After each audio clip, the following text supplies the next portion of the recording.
There are things that can keep teachers awake at night. Conflict between students, teachers or parents, wellbeing red flags and moments of crisis. In schools, educators must respond effectively to these challenges in an ever-shifting landscape. In this series, teachers, school leaders and wellbeing practitioners take on curveball scenarios from everyday school life, and in the process, highlight positive approaches to wellbeing. I'm your host Mick Walsh, and this is Trials for Teachers. Today, I'm again joined by Dr. Stephanie Wescott, who is a lecturer in education at Monash University. She's also a research specialist in school-based misogyny and the manosphere, and how that impacts both students and staff. How are you going today, Steph? I'm well, thank you. How are you? Good. Thank you for joining me. Are you ready? Yes. Please note that the following scenario is fictional, and any similarity to events in any real school context, past or present, is purely coincidental. After receiving a consequence for using misogynist language towards a female grade 6 student, Aaron's father rings the school in a rage. He claims that the girl had been antagonistic towards his son and that the consequence provided suggests that the school has gone woke. He refuses to let Aaron engage in any education as part of his sanction. So, Steph, a really interesting scenario. I'd like to get your thoughts on initially how a school might think about or respond to this idea.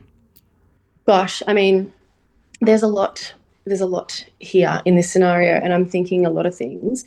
The first thing I'm thinking is that the parent's behaviour is very telling of where the student might have received some information about how we treat people.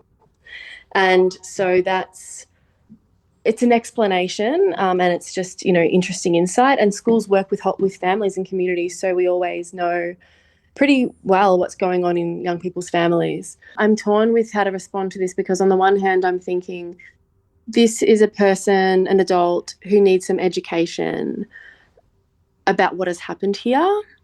And they've got a lot of prejudice and misunderstandings and misinformation, and they're being very defensive. So I would be not really willing, I think, to engage in a conversation or an argument about it at that time when they've called up angry, because there's no negotiating.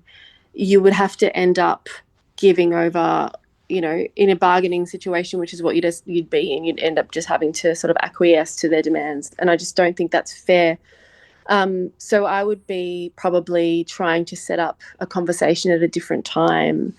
And what the parent is essentially saying here is, I want my son to have an exception here to the school's requests that he be a respectful young person. And I just don't think that's very fair. I don't think it's reasonable, and I don't think it's something that a school should have to negotiate on. If we want our schools to be safe and we want young people to engage in respectful behaviour and learn from it when they don't, that's and a parent is saying, no, my son doesn't have to do any of that. I mean, that's pretty hard. That's pretty hard to negotiate on.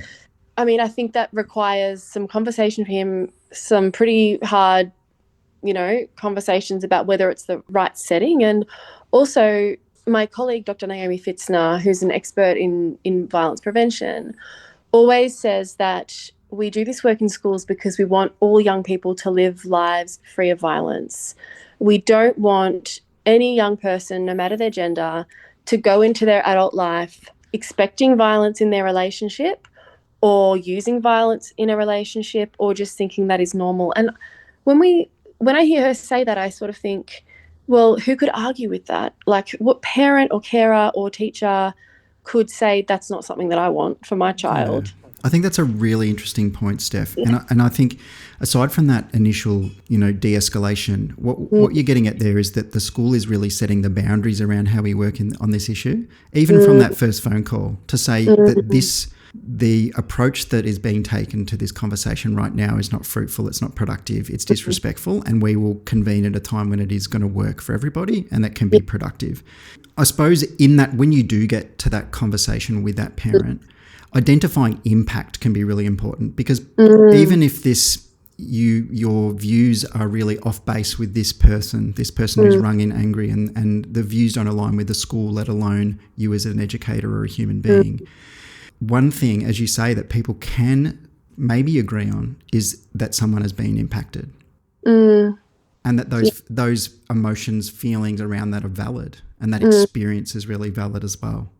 Yeah, I mean, absolutely. And you would be just hopeful that that would be the thing that might attune that parent to where the school is coming from and what their priorities are around staff safety and respect for staff. And I think that, most parents could come around on that logic once you've de-escalated, as you said, which is a really good way of describing what should happen there. And then I just keep thinking about the woke thing, though, because that is what a lot of the population believe is the cause of schools wanting to do work around respectful relationships or gender or sexuality. They think it's that it's political. They think, a lot of people think anything to do with gender and sexuality and violence is political, not actually fundamentally about human rights. So I would want to also be avoiding any insinuation that the school is doing any politics in this, because it's incorrect information that the person has consumed somewhere and they're not informed, they don't know. And so I wouldn't be getting into a conversation about that. I think schools could feel really proud and confident and firm on any work that they do around this, that it is in the best interests of all children and young people, and not enter into discussions about politics on this, because it's not a political thing. I know that, I say that in a way knowing that for lots of people it is, because anything to do with gender is somehow considered political, but it's in the interest of the young people, and I think anything that's in their interests shouldn't be considered a political project. So I think when schools are proud of what they're doing and when they're really firm and they know they're supported by evidence and it's in the curriculum, and the leaders really back it, that I think just says to parents and carers, well, this is what we do here. This is who we are. And if that's not what you want for your child, then it's worth reconsidering how comfortable you feel with them attending this school. And don't enter into sort of these accusations about wokeism that's just it doesn't mean anything. It's an accusation that doesn't mean anything. It's ridiculous. Yeah. I think you've highlighted something really interesting there in terms of school leaders and the messaging being really similar throughout the school. And I'll get later to that idea of how that can sort of fit into policy and process that the school has. But for a teacher to have a sense that even if it's not a conversation that they want to manage with this irate parent, and there might be other people within the school can do that, but if this parent continues to get the same message that is really strong on values and really consistent, where they don't feel like they're going to get any sort of that exception that you've spoken about, then that can be really powerful. And, in terms of a saturation model within a community, the idea is that wherever people go, they get the same message and that's consistent. And, if this parent decides that this school's not for them, they might go to another school and face similar barriers. Yes. Yeah, absolutely. So how do we sort of proceed to obviously supporting the people involved? Because there could be a lot of discussion around this. And the last thing we want is this student who's been impacted by this language to then be the victim of kind of like, or why did you say this? Or social media, or his friends might be chipping in. So there's a space for kind of how we support that student and maybe how teachers monitor them. How can we look out for students in that way when they might be a victim to some of this behaviour? Yeah, I think that's a really good point, because we know that from our work on the manosphere that it's so manipulative, and the algorithms will show young men and boys the most abhorrent, anti-feminist, misogynistic content, sexist content. They don't have to look for it. It will just show it to them. And that's so unfair. And they're quite powerless, and so are parents, in stopping that. So we can also see boys as victims of this and of that manipulation and the tactics that the manosphere uses to get a sort of hold on their thinking. So I always sort of think, well, I want young people to learn these lessons while they're in school. That's where they should learn it. I would much prefer that rather than they get into their workplace or they get into university. I mean, it's absolutely happening in universities as well, or once they turn 18. And if it is criminal behaviour or it leads to criminal behaviour, the consequences are far greater for them when we could have actually intervened at an earlier point and given them education and an opportunity to have their mind changed and corrected and equip them with better skills for when they're online and understanding that it's not the truth necessarily what they're seeing and that it's designed to make them angry and that they don't have to keep looking at it. It's not a real, I know it's a real thing for them, but the world that they're in, that they live in, is quite different to the one that is being shaped for them online. So this is where, I mean, if you're sort of talking about a saturation model, ideally, from early childhood onwards, this critical digital literacy would be part of the curriculum. I know that we have digital literacy in the curriculum, but in the Australian curriculum, it's very much focused on sort of a health-based relationship to technology use, so screen time and things like that, and data and privacy, which are all really important too. But we also have to recognise that minds are really profoundly shaped and changed in relation to online information, and sometimes that is not good and not a good outcome. So I think that is prevention work, and we can educate them. We can provide education for them. Yeah. It's really important. I think one layer, Steph, in this scenario that is difficult is the, as we've discussed, the parental influence. And there's research that fathers particularly can be really rigid in passing on or modelling some of those sort of culturally delivered behaviours and things like that. And so that can put young men in a tough spot if not only the algorithms and the social media stuff, but if they're getting messaging at home that is not enabling to live positively in the community, schools, our role sort of shrinks a little bit. Yeah. It becomes harder to engage people like that. I'm not suggesting there's something that we have the answer to, but that is a real difficulty. It's a real complicating factor when, the message they've heard from home from a really young age, even not explicitly, but maybe it's how the power relations occur in their parents' relationship. It's like that's their saturation from birth. But I think that's why we do have, kindergarten from, 3-year-old kindergarten onwards, or in childcare does it as well. It's because, the education that a young person receives and the relationships they have are community-based relationships. I know that in sort of the society we live in today that's quite nuclear family focused, it's very much, the emphasis is very much on, will your mother and father raise you? And that's very heteronormative as well. But your parents or carers raise you, and anybody else is just a sort of is on the periphery of your life. And historically, and still in many cultures around the world, that's just not the case. Young people belong to the whole community, and the whole society, and it's considered everybody's job to raise that child, not just their parents. And so I think even if we could reflect ourselves on how much did our parents inform our views and how much did we learn elsewhere, school was very transformative for me. University was incredibly transformative for me in learning about what life could look like and what possibilities there were for my life.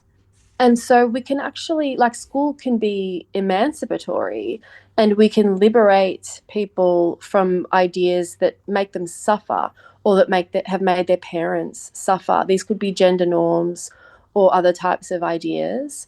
So it's such an amazing opportunity to counter ideas that make their lives not as full and not as bright as they might otherwise be. So I often say to my friends, we all have young children, sort of around the ages of sort of, babies to 4.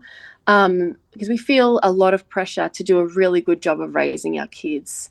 And where now, I think, especially for parents of our generation, like, we know so much about child development. We're all teachers as well, so that makes us extra annoying.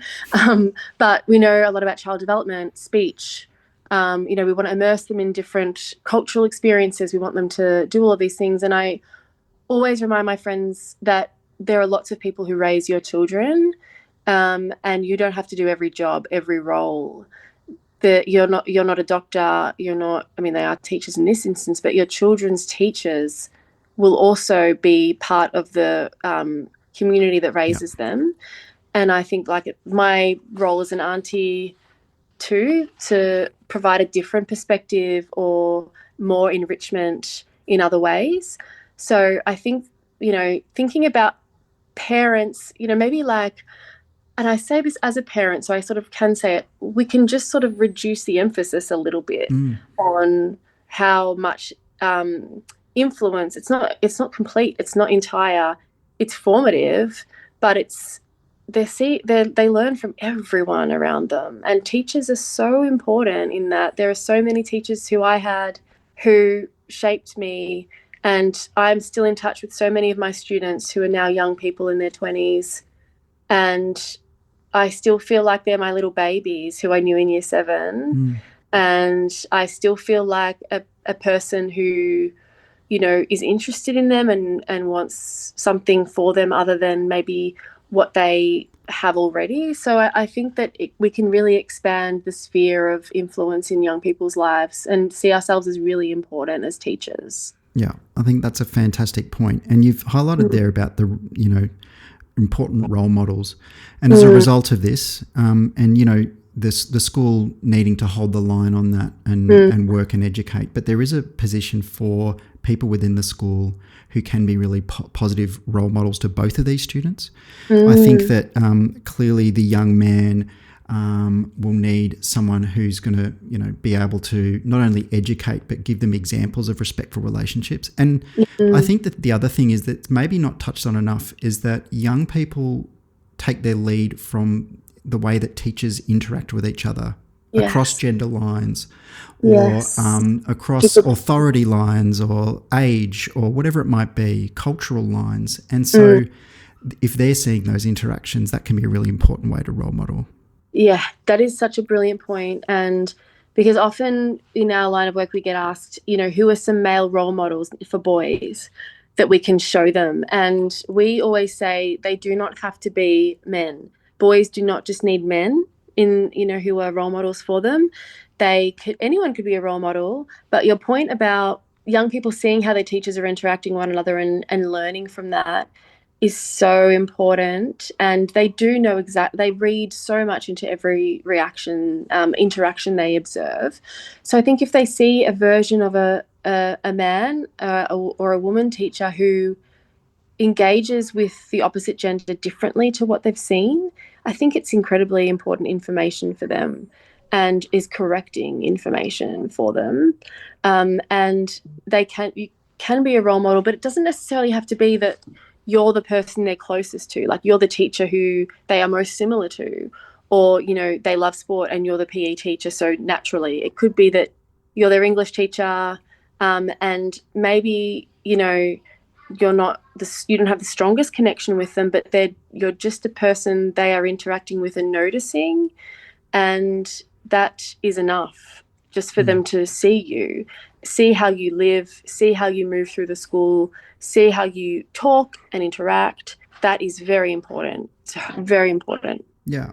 And so in terms of how we sort of provide that ongoing support, there's monitoring. We need to check in on both of these students and see where they're at and how they're progressing, and hopefully in positive ways. The last thing we want is this young girl to feel, because of the response, and a really thorough response from a school, the last thing you want is that she is not going to report something in future because it was all too hard or because she had an impact. So there's that to consider as well. But again, we get to this idea of how we can do prevention work in schools, how we can educate behaviour curriculum in how we can work with young people. But regardless, at the center of that is the impact that's happened. And the school really needs to be in a position to set a really strong boundary about how people interact within their space. Yes. And I think, like, I always think, schools should know who they are and know what they stand for and not apologize for that. And parents are drawn to schools if they're making a choice about a school.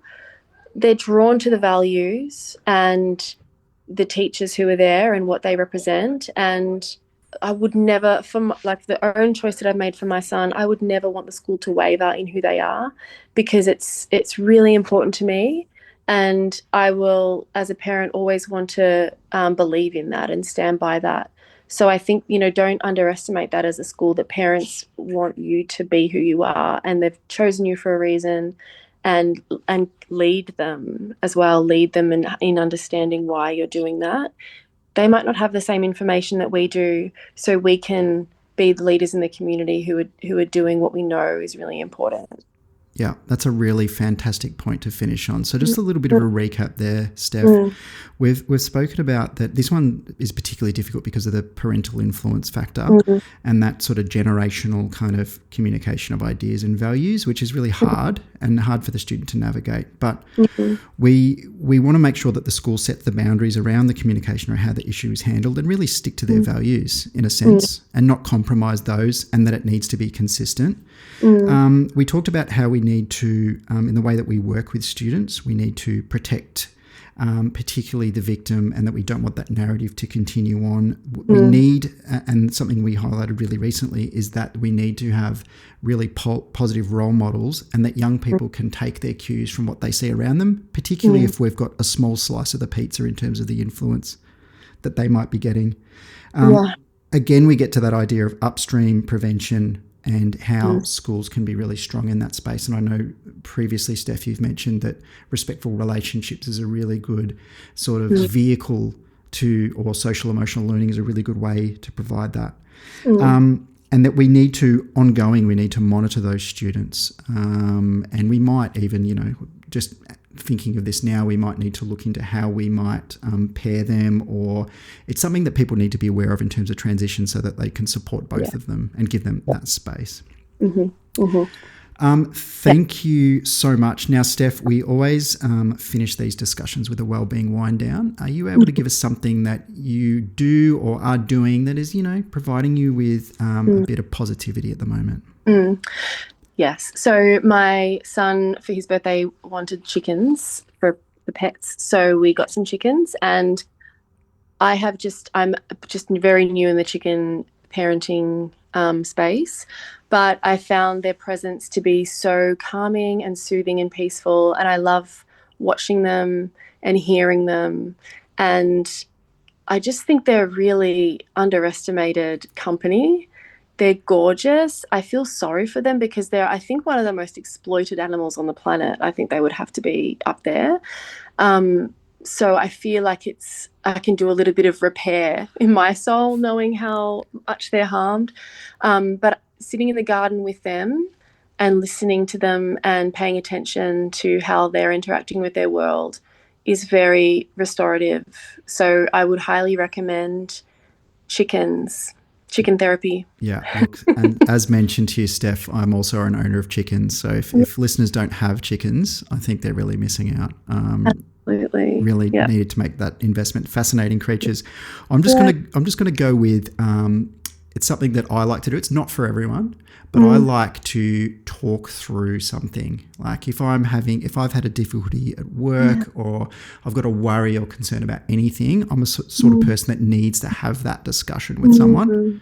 They might not have the answers, but just that sounding board discussion. I think, and it, sometimes it verges on event, Steph, I'll be honest with you, but I just feel like that's a really important component. Yes. So thank you again so much for joining us. Contact us through our socials to have your say on anything we've discussed today. And to all the people who hold the line in our schools, while you're all busy taking care of others, make sure to spare some time for yourself. Until next time, this has been Trials for Teachers.